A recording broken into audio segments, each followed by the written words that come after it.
Hi, my name's Karen. I'm the chief nurse here at Bradford Teaching Hospital. I thought it was really important to just take some time out to think about us and think about our own mental health and well-being.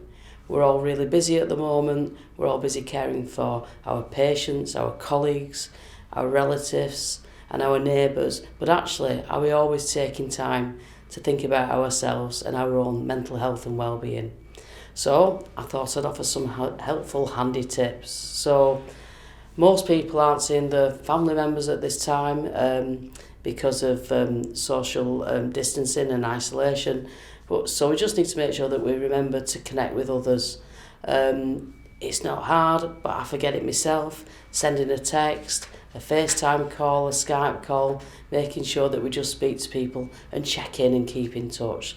That smile at the end of the shift, helping and supporting others also makes a huge difference. So also let's help and support others, because actually we all like to help and support others, and when we do that it makes us feel better about ourselves too. It's okay to talk when you're worried, and we've all had our wobble moments over the last few weeks where we've felt particularly stressed, or we've seen or had to deal with things on the news or in our jobs that we've never seen or dealt with before.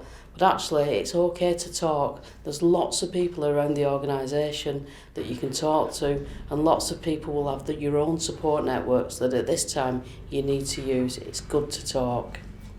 Look after your physical well-being. Believe it or not, I like going to the gym, and I've not been able to go now for about 4 weeks. And last week I realised I was feeling a bit down and couldn't quite figure out what it was, and I thought, well, I usually go to the gym and do quite strenuous exercise, which is one of the ways I deal and cope with my own personal stress.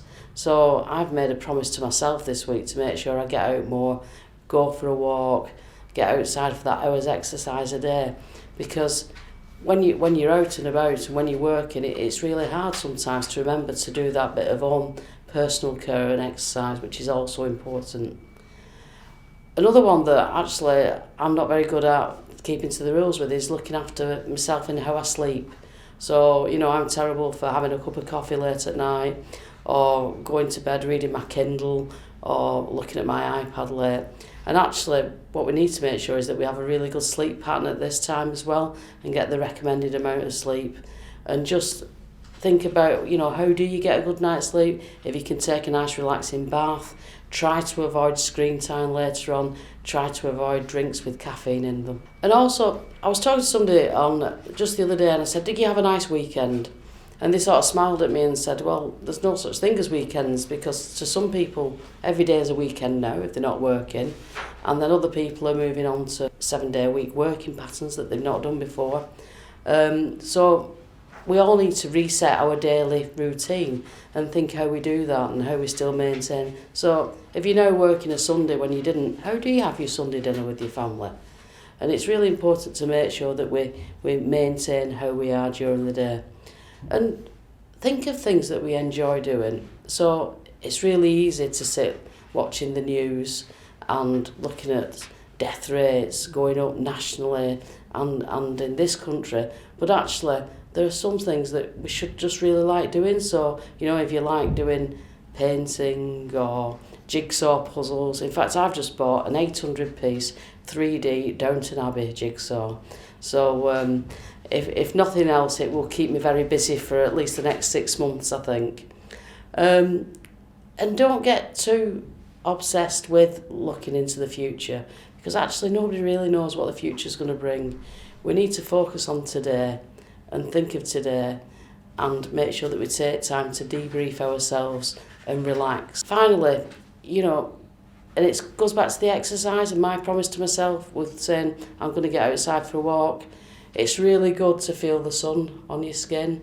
It's really good to get outside. It's good for our mental and our physical health. So if you can get outside for that hour a day, or sit in a garden or on a balcony, wherever it may be, take time to get outside and get closer to nature. Anyway, they're my helpful hints and my version of them, but actually there's lots of experts out there and lots of resources that you can look at. So there is things on the internet to look at. We've put links on our intranet site now And there are people across the trust that you can speak to, including occupational health, our psychology team, your line manager. If you are concerned or want to talk to somebody, please feel that you can do. Thank you.